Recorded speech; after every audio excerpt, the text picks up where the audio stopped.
கடகராசி அன்பு சொந்தங்களுக்கு வணக்கங்க. கடகராசி அப்படின்னாவே ஒரு பிரச்சனைனா அதை நாசூக்கா கையாள தெரிஞ்சவங்க. யாரோட பொல்லாப்பையும் சம்பாதிக்காம காரியத்தை மட்டும் கண்ணும் கருத்துமா முடிச்சுக்க கூடியவங்க. அப்படின்னா ரொம்ப கெட்டிக்காரங்களா அப்படின்னு கேட்டிங்கன்னா கெட்டிக்காரங்க தாங்க. ஆனாலும் ஒருத்தர் மனசை கூட நோகடிக்க மாட்டாங்க. தப்பானவங்களாகவே இருந்தாலும் அவங்களுக்கு நல்ல விதத்தில் வழிகாட்டக்கூடியவங்க, நினைச்சதை சாதிக்கக்கூடியவங்க. இவங்களுடைய திறமைக்கு இவங்களை தவிர வேறு யாராலையும் ஈடு இணை வைக்கவே முடியாது. கடக ராசிக்காரங்க ஒரு இடத்துல இருக்காங்க அப்படின்னாவே மற்றவங்க எல்லாம் ஜாலியாக இருக்கலாம். ஏன்னு கேட்குறீங்களா?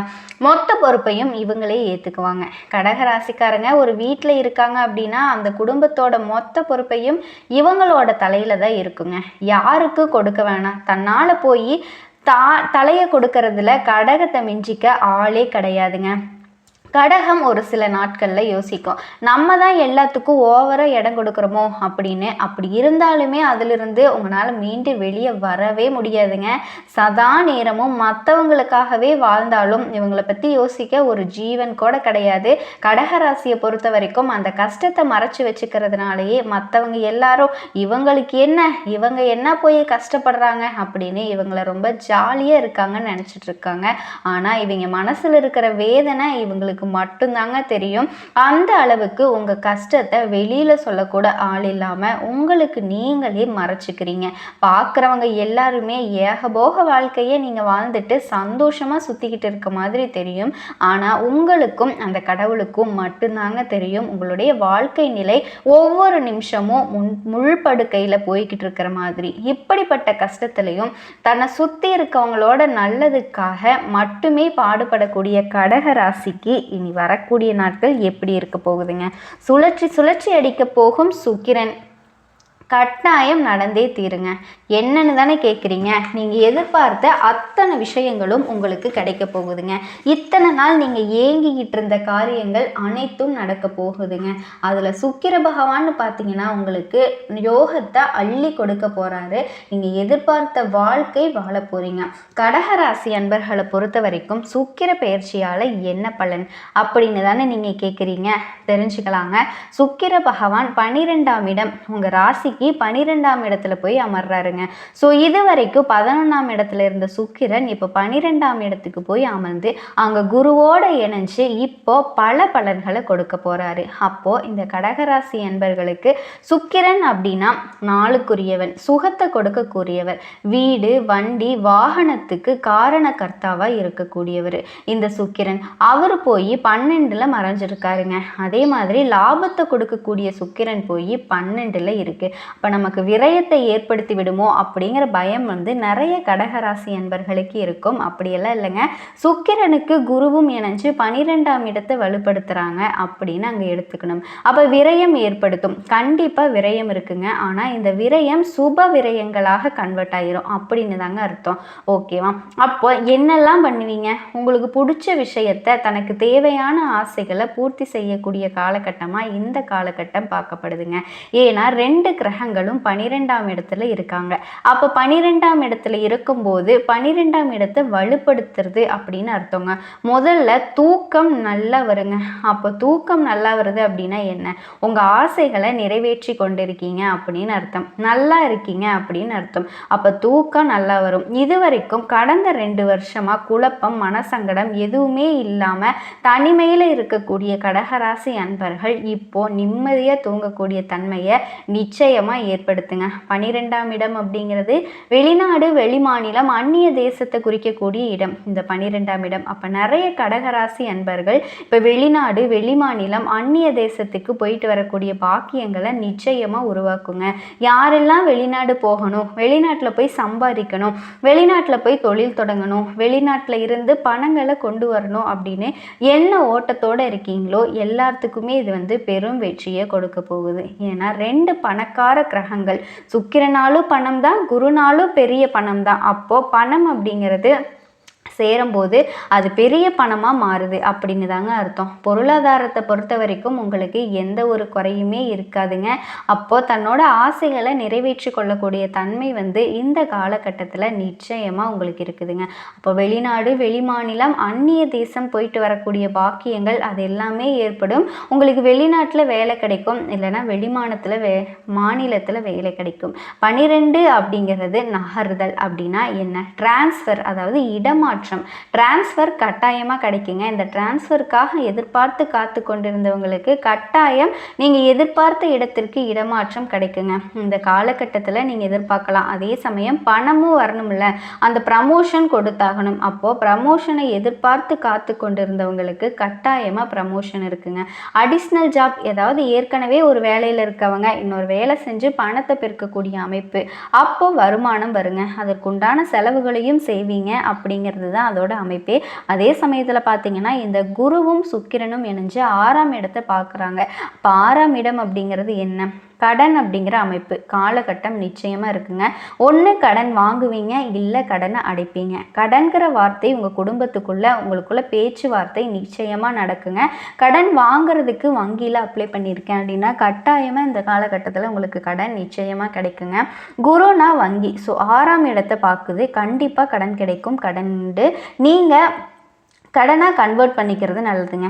எப்படி கன்வெர்ட் பண்ணிக்கலாம்னா, ஒரு வீடு வாங்குறது, வண்டி வாகனம் வாங்குறது, குழந்தைகளோட படிப்புக்காக செலவு பண்ணுறது, இந்த மாதிரி நீங்கள் வங்கியில் கடன் வாங்கலாம். இல்லை திருமணம் சார்ந்த சுப விஷயங்களுக்காக கடன் வாங்கலாம். வெளிநாட்டில் குழந்தைகளை படிக்க வைக்கிறதுக்காக கடன் வாங்கலாம். ஸோ இந்த மாதிரி கடன் வாங்குறது நீங்கள் கட்டாயமாக வாங்குவீங்க. அதை சுப கடன்களாக மாற்றிக்கோங்க. சரிங்களா? உங்களுக்கு தேவையில்லாத சிந்தனைகள் இந்த காலகட்டத்தில் அதிகமாக வருங்க. அதை முற்றிலுமாக தவிர்த்துக்கோங்க. எதிர்ப்பு, பகை இருக்குமா அப்படின்னு கேட்டிங்கன்னா கண்டிப்பாக எதிர்ப்பு இருக்கும், பகை இருக்கும். அதுக்குள்ளே போவீங்க, ஆனால் அதை ஈஸியாக சமாளிச்சிருவீங்க. அதில் வெற்றியும் பெறுவீங்க. ஸோ இந்த மாதிரி எதிர்ப்புகளோடும் போராடி அதை வெற்றி பெறக்கூடிய தன்மைங்கிறது இந்த காலகட்டத்தில் இருக்குங்க. கடந்த 2 வருஷமாக ஒரு போராட்டம் இருக்குது. எதிரியோடு சேர்ந்திருக்கேன், வெளியில் வரவும் முடியல, பணம் பாதிக்கப்பட்டிருக்கு, வேலையை விடவும் முடியல, இருந்தே ஆகணும். இப்போ ஒன்று நீங்கள் அந்த இடத்த விட்டு வெளியேறணும், இல்லைன்னா எதிரிகள் அந்த இடத்த விட்டு வெளியேறிடுவாங்க. ஸோ ஏதாவது ஒரு வகையில் மன நிம்மதியை தரக்கூடிய, ஒரு நல்ல தூக்கத்தை தரக்கூடிய காலகட்டம் தாங்க இந்த கடகத்திற்கு நிச்சயமாக இருக்க போகுது. குரு சுக்கிரன் ரெண்டும் சேர்ந்தாலே பணம். குருனா பெரிய பணம், சுக்கிரனா பண கையிருப்பு. இது ரெண்டுமே சேர்ந்துருக்கு. அப்போ பணத்தால் உங்களுக்கு எந்த பிரச்சனையுமே இல்லைங்க. பண விஷயத்தில் எந்த தொந்தரவும் ஏற்பட போகிறதில்ல. கட்டாயமாக பண வரவு தாராளமாக இருக்குங்க. வெளிநாட்டுக்கு போயிட்டு வரக்கூடிய வாய்ப்பு அதிகமாக உங்களுக்கு கிடைக்க போகுதுங்க. ஆன்மீக வழியிலையும் பணம் வரும். பெரிய மனிதர்களின் தொடர்பு மூலமாக உங்களுக்கு கொடுக்கக்கூடிய அமைப்பு, அவங்க மூலமாக உங்களுக்கு பணம் வருமாங்க. நடக்கக்கூடிய நன்மைகள் வெளிநாட்டு நண்பர்கள் மூலமாகவும் வரும். நீங்கள் எதிர்பார்த்த வாழ்க்கை வாழ போகிறீங்க. உறவுகள் சார்ந்த விஷயத்தில் கொஞ்சம் எச்சரிக்கையோடு இருங்க. குரு நல்லவனுக்கு நல்லவன், நேர்மையான வழியில் போகணும் அப்படின்னு நினைக்கக்கூடியவருங்க. ஆனால் சுக்கிரன் அப்படிங்கிறது எப்படி தான் பணத்தை அனுபவிக்கணும், எந்த வழியில் வந்தாலும் சரி, ஆனால் பணம் கிடைச்சா போதும். இதில் உங்களுக்கு என்ன தெரியுது? குருங்கிறது நல்ல வழியில் வர்ற பணத்தை ஏற்றுக்க போகிறவர். சுக்கிரன் பணம் வந்தால் போதும் அப்படின்னு நினைக்கக்கூடியவர். 2 பேருமே இருக்காங்கன்னா எதிர்த்தன்மை கொண்டவர்களாகவும் இருக்காங்க. குரு சுக்கிரனும் எதிர்த்தன்மை கொண்டவங்க. ஒரு எக்ஸாம்பிளுக்கு குரு கிழக்க போச்சுன்னா சுக்கிரன் மேய்க்க போகும். அப்போ இப்போ இது எதிர்த்தன்மை. சரிங்களா? இந்த எதிர்த்தன்மை இருக்கும்போது எதிர்வாதங்களும் ஏற்படுத்தும். அப்போ ஒரே விஷயம், சுக்கிரன் அப்படிங்கிறது களத்திரக்காரகன். இப்போ களத்திரம் சார்ந்த விஷயத்தில் கொஞ்சம் கவனம், எச்சரிக்கையோடு இருங்க அப்படிங்கிறதுல ஞாபகம் வச்சுக்கோங்க. கடகராசி என்பர்கள் ஆண்களாக இருந்தீங்க அப்படின்னா பெண்கள் சார்ந்த விஷயத்திலையும், பெண்களாக இருந்தீங்க அப்படின்னா ஆண்கள் சார்ந்த விஷயத்திலையும் கவனமாக இருக்கிறது ரொம்ப நல்லதுங்க. இந்த விஷயத்தையெல்லாம் மட்டும் நீங்கள் கடைப்பிடிச்சிங்கன்னா போதும், கண்டிப்பாக உங்களுக்கு நல்லது மட்டும்தாங்க நடக்கும். நீங்கள் எதிர்பார்த்த ஏகபோக வாழ்க்கையை வாழ போகிறீங்க. அதே மாதிரி குழந்தை பாக்கியம் இல்லாத கடகராசி அன்பர்களுக்கு இனி வரக்கூடிய நாட்களில் நிச்சயமாக குழந்தை பாக்கியம் கிடைக்குங்க. நான் போகாத கோயில் இல்லை, வேண்டாத சாமி இல்லை, பண்ணாத ட்ரீட்மெண்ட் இல்லை அப்படின்னு கஷ்டப்பட்டுட்டு இருக்க உங்களுக்கு குழந்தை பாக்கியம் கண்டிப்பாக கிடைக்குங்க. நீங்கள் எதிர்பார்த்த மாதிரியே நல்ல சந்தோஷமான வாழ்க்கையை வாழ போகிறீங்க. கடகராசிக்காரங்க உறவினர்கள் கிட்ட மட்டும் கொஞ்சம் கவனமாக இருந்தீங்க அப்படின்னா கண்டிப்பாக உங்களுக்கு நல்லது தாங்க நடக்கும். எதிர்பார்த்த வாழ்க்கையை அமைக்க போகிறீங்க. சந்தோஷம் மேலோங்க போகுது. குடும்பத்திலையும் நல்ல மகிழ்ச்சியும் மேலோங்க போகுதுங்க. கடக ராசி நேயர்கள் அனைவருக்கும் வணக்கங்க. கடக ராசி இந்த வீடியோ பதிவுக்குள்ளே போகிறதுக்கு முன்னாடி நம்ம அப்பன் முருகப்பெருமான மனசார வேண்டிக்கலாங்க. என்னை ஜெயிக்க வைத்த கந்தா கடம்பா கதிர்வேலா, நீ தான் இந்த கடக ராசிக்காரர்களை வழிநடத்தி வாழ்க்கையில் செழிக்க வைக்க வேண்டும். முருகனோட காலடியை தொட்டு வணங்கி நான் இந்த பதிவை தொடங்குறேங்க. கால புருஷ சக்கரத்தில் 4வது ராசியாக வலம் பெறக்கூடியது கடகராசி. உங்களுடைய ராசிக்கு அதிபதி யாருன்னா சந்திர பகவான். கடகராசி நீர் தத்துவம் கொண்ட ராசிங்க. குரு பகவான் உச்சம், செவ்வாய் பகவான் நீச்சம். உங்களுடைய சின்னம் நண்டுங்க. நட்சத்திரங்கள்னு பார்த்தோன்னா புனர்பூசம், 4ஆம் பாதம், பூசம், ஆயில்ய நட்சத்திரம். கடகராசிக்கு அதிர்ஷ்டமான நிறங்கள்னு பார்த்தோன்னா வெள்ளை, இளஞ்சிவப்பு. கடகராசிக்காரங்க சொல்ல போனால் மனசு நிறைய அன்பும் பாசமும் நிறைஞ்சவங்களாக இருப்பாங்க. கடகராசிக்காரங்க எல்லாத்துடைய பிரச்சனையுமே தன்னோட சொந்த பிரச்சனையாக உணர்வாங்க. அது எப்பேற்பட்ட பிரச்சனையாக இருந்தாலும் சரிங்க, இந்த கடகராசிக்காரங்க தான் மற்றவங்களுக்காக வாழக்கூடியவங்கன்னே சொல்லலாம். இவங்க யார்கிட்ட பழகினாலும் பழகக்கூடிய நண்பர்கள் மீது உயிருக்கு மேலான பாசம் வைக்கிறதுக்கு ஆக சிறந்தவங்களாக இருப்பாங்க. நட்பை கூட தன்னோட குடும்ப உறவுகளாக தான் நினச்சிட்டு இருப்பாங்க. இவங்க கூட பழகிற ஒவ்வொருவருக்கும் தேவையான ஆதரவு, அன்பு, பரிவு எல்லாமே கிடைக்குங்க. ஆனால் அந்த பாசத்துக்கு பதில் வரலைன்னா உள்ளுக்குள்ளே ரொம்பவே காயப்படுவாங்க. ஆனால் அதை வெளியில் காட்டிக்க மாட்டாங்க. ஒரு குடும்பத்தில் கடகராசிக்காரங்க இருந்தாங்க அப்படின்னா அந்த வீடு எப்போவுமே பாசத்தால் நிரம்பிய வீடாக இருக்குமாங்க. மற்றவங்க வெளியே சொல்லாமல் உள்ளுக்குள்ளே போட்டு மறைச்சி வச்சுக்கிற விஷயங்களை கூட இவங்க கண்காணிப்பாங்க. அந்த அளவுக்கு அடுத்தவங்க மனசை ரொம்பவும் புரிஞ்சுக்கிட்டவங்களா இருப்பாங்க. அதனால யாருக்குமே பேச துணியாத பிரச்சனையை கூட இவங்க கிட்ட வந்து பகிர்ந்துக்குவாங்க. கடகராசிக்காரங்க யாருக்காவது நம்பிக்கை கொடுத்துட்டாங்க அப்படின்னா அந்த நம்பிக்கையை காப்பாற்றுவதற்காகவே ரொம்ப பாடுபடுவாங்க. தான் எடுத்துக்கிட்ட பொறுப்பு முழுசாக செஞ்சு முடிக்கிற வரைக்கும் தூங்க மாட்டாங்க. வேலைக்கோ வியாபாரத்துக்கோ இவங்களோட உணர்ச்சி சார்ந்த பார்வை அதிகமாகவே இருக்குங்க. இவங்க முடிவெடுக்க ரொம்ப நேரம் எடுத்துக்குவாங்க. ஆனால் ஒரு முடிவு எடுத்துட்டாங்க அப்படின்னா அந்த முடிவிலிருந்து பின்வாங்க மாட்டாங்க. அதை சிறப்பாக செஞ்சு முடிச்சிருவாங்க. கடகராசிக்காரங்க யாருக்காவது உதவி செய்யக்கூடிய சூழ்நிலை வந்தாலும் தன்னோட நேரத்தையும் உழைப்பையும் சில நேரங்களில் தன்னோட வசதி எல்லாத்தையுமே இழந்து எல்லாத்தையுமே தியாகம் செஞ்சு மற்றவங்களுக்கு சிறப்பாக முடிச்சு கொடுப்பாங்க. கடகராசிக்காரங்களுடைய வெளித்தோற்றம் பார்த்தா அமைதியாக இருக்கிற மாதிரி தெரியும். ஆனால் உள்ளுக்குள்ள ஒரு புயல் மாதிரி சிந்தனை ஓட்டங்கள் அதிகமாக ஓடிக்கிட்டே இருக்குங்க. கடகராசிக்காரங்க ஒருத்தவங்க மேலே அன்பு வச்சுட்டாங்க அப்படின்னாவே அவங்க கொடுக்குற காயம் வந்து உங்களுக்கு பெரிய அளவில் வலியை கொடுக்குங்க. பெரும் துயரமாக இருக்கும். இவங்களுக்கு அதை உங்களால் தாங்கிக்கவே முடியாதுங்க. அதுலேருந்து வெளியே வர முடியாமல் ரொம்பவே தவிப்பாங்க. ஒருவரை நேசிக்க ஆரம்பிச்சிட்டாங்க, நம்பிக்கையோடு பழக ஆரம்பிச்சிட்டாங்க அப்படின்னா அவங்களுக்காக உயிரையே அர்ப்பணிக்கக்கூடியவங்க தான் இந்த கடகராசிக்காரங்க. அப்படிதான் இப்படிப்பட்ட உயர்ந்த உள்ளம் படைச்ச கடகராசிக்கு இனி வரக்கூடிய நாட்கள் எப்படி இருக்க போகுதுன்னு பார்க்க போகிறோங்க. கடந்த கால வாழ்க்கை நிலை எப்படி இருந்துச்சோ எப்படியோ போயிடுச்சு. கடவுளே கதறி கதறி அழுதாலும் எனக்குன்னு ஒரு நல்ல வாழ்க்கை நிலை இல்லையேன்னு மனசுக்குள்ள குமரிக்கிட்டு இருக்கக்கூடிய உங்களுக்கு 100% சில மாற்றங்களை கடவுள் கொடுக்க போகிறாருங்க. கடகராசி அன்பர்களே, நீங்கள் நினச்ச மாதிரியெல்லாம் உங்களுடைய அப்பன் முருகப்பெருமான் உங்கள் வாழ்க்கையை மாற்றிக்கிறதுக்கு வழிகாட்ட போகிறாருங்க. வேல் துணை வருமா, மயில் துணை வருமா, அவர் துணை வருவாரான்னு எனக்கு தெரியாதுங்க. ஆனால் உங்களோட வருவேன்னு சொல்லிட்டு உத்தரவு கொடுத்துருக்காரு. என்னம்மா வாக்கு சொல்கிறியா அப்படின்னா அப்படி தானே வச்சுக்கோங்களேன். முருகப்பெருமானினுடைய அருளாசியினால் நான் வாக்கு சொல்கிறேனே இருக்கட்டுங்க. நான் சொல்கிறேன், என்னோட வேண்டுதல் உங்களுக்கு பலிக்கட்டுமே. அதுக்கு முன்னாடி நம்ம சேனலில் பார்க்கக்கூடிய கடகராசி நேயர்கள் எல்லாருமே ஓம் முருகப்பெருமானே போற்றி போற்றின்னு அவரோட நாமத்தை உங்களுக்குள்ள சொல்லி மிகப்பெரிய வேண்டுதலை மனசார நினச்சிக்கிட்டு அவரை திட்டணுமா திட்டுங்க. அவர்கிட்ட மனமுருகி வேண்டணுமா வேண்டுங்க. கண்ணீர் விடுவீங்களோ இல்லை கதறுவீங்களோ எனக்கு தெரியாது.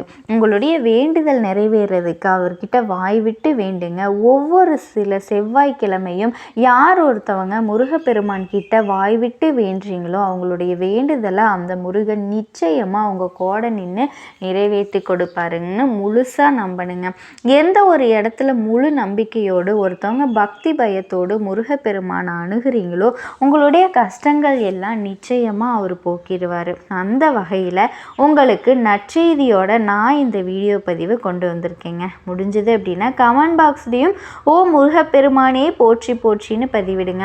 இப்படிப்பட்ட உங்களுக்கும் நாளும் ஓடுது, பொழுதும் ஓடுது, வருஷமே முடிய போகுது, என்ன மாற்றத்தை இந்த கடவுள் எனக்கு கொடுத்துருக்காரு, கஷ்டத்தை மட்டும்தான் நான் அன்னன்னைக்கு ட்ரெஸ் மாத்துற மாதிரி கடவுள் அதை முடிச்சிட்டியா, இந்த கஷ்டத்தை சேர்த்துக்கோ, அடுத்த கஷ்டத்தை வச்சுக்கோ அப்படின்னு அடுக்கடுக்காக கொடுத்துக்கிட்டே இருக்காரு. என்னதான் பண்ணுறது? இப்போ அமைதியாகவும் சில நேரங்களில் அழுதும் கத்தி கதறியும் சில விஷயங்களை விட்டு விலகி நின்றுப்பீங்க. இப்படி நாளும் பொழுதும் கடவுள்கிட்ட மட்டுமே முறையிட்டு வாழ்ந்துட்டு இருக்கக்கூடிய கடகராசி அன்பர்களே, கண்ணியமானவங்க நீங்கள். எவ்வளவு கஷ்டம் வந்தாலும் சரிங்க, மற்றவங்க சொத்துக்கோ மற்றவங்க பொருளுக்கோ ஆசையே பட மாட்டீங்க. அதே மாதிரி இலவசமாக வரக்கூடிய எதையுமே நீங்கள் ஏற்றுக்கக்கூடிய மனப்பக்குவமும் கிடையாது. முக்கியமாக நம்மளை சுற்றி இருக்கக்கூடிய நம்மளுடைய உறவு, அது மட்டும் இல்லாமல் யார் என்னன்னு முகம் தெரியாத உயிருக்கு கூட பாசம் காட்டக்கூடிய உன்னதமான தூய்மையான உள்ளம் கொண்ட கடகராசிக்காரங்க. என்னம்மா கடகத்துக்கு மட்டும் ரொம்ப ஓவராக புகழ்றியே அப்படின்னு எல்லாம் சொல்லிடாதீங்க. உண்மை அதுதாங்க. எவ்வளவு அடித்தாலும் எதிர்த்து நின்று பார்ப்பாங்க. ஆனால் இவங்களை எல்லாரும் பாசத்தை காட்டி பைத்தியக்காரங்களாக ஆக்கி வச்சுருக்காங்க. முக்கியமாக பொம்மை மாதிரி ஆட்டி வைப்பாங்க. தியாகம் உள்ளங்கிற பேரில் எடுத்ததெல்லாம் போதும்னு சொல்லுவீங்க. நீங்கள் ஒரு வடிவேல் சொல்லுவார் இல்லையா, அவன் என்னை அடிக்கிறப்போ நான் ரொம்ப நல்லவன்னு சொல்லி அடித்தான் அப்படிங்கிற மாதிரி எல்லாரும் இவங்க சொல்கிறது ஒன்று தாங்க. ரொம்ப நல்லவன், ரொம்ப நல்ல பையன், ரொம்ப நல்ல அம்மா அப்பா, ரொம்ப நல்ல குழந்தை அப்படின்னு 6லிருந்து 60 வரைக்குமே வாங்கிக்கிட்டு கஷ்டப்பட்டுட்டு இருக்கக்கூடிய கடகராசிக்கு உங்களுக்கு எப்படிங்க இருக்க போகுது? மிக சிறப்பு வாய்ந்த நாட்களாக இருக்க போகுதுங்க. ஒரு போட்டி, ஒரு பந்தயத்தில் முதல்ல வர்றவங்க ஜெயிக்கிறாங்களோ இல்லையோ, கடைசி நேரத்தில் கூட ஜெயிக்கக்கூடிய வாய்ப்பு இருக்கு இல்லையா, அந்த ஒரு அமைப்பை தான் கடவுள் உங்களுக்கு ஏற்படுத்தி கொடுக்குறாரு.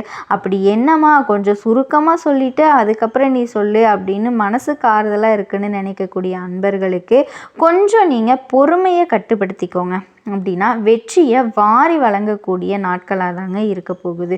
முக்கியமாக உங்களுடைய கோபம் எங்கே தெரியுமா வருது? நியாயமே இல்லைங்க, ரொம்ப அநியாயம் பேசுகிறாங்க. இந்த விஷயத்தை சின்ன குழந்தைகிட்ட கேட்டால் கூட தப்புன்னு சொல்லும், அதை தெரிஞ்சும் செய்கிறாங்க.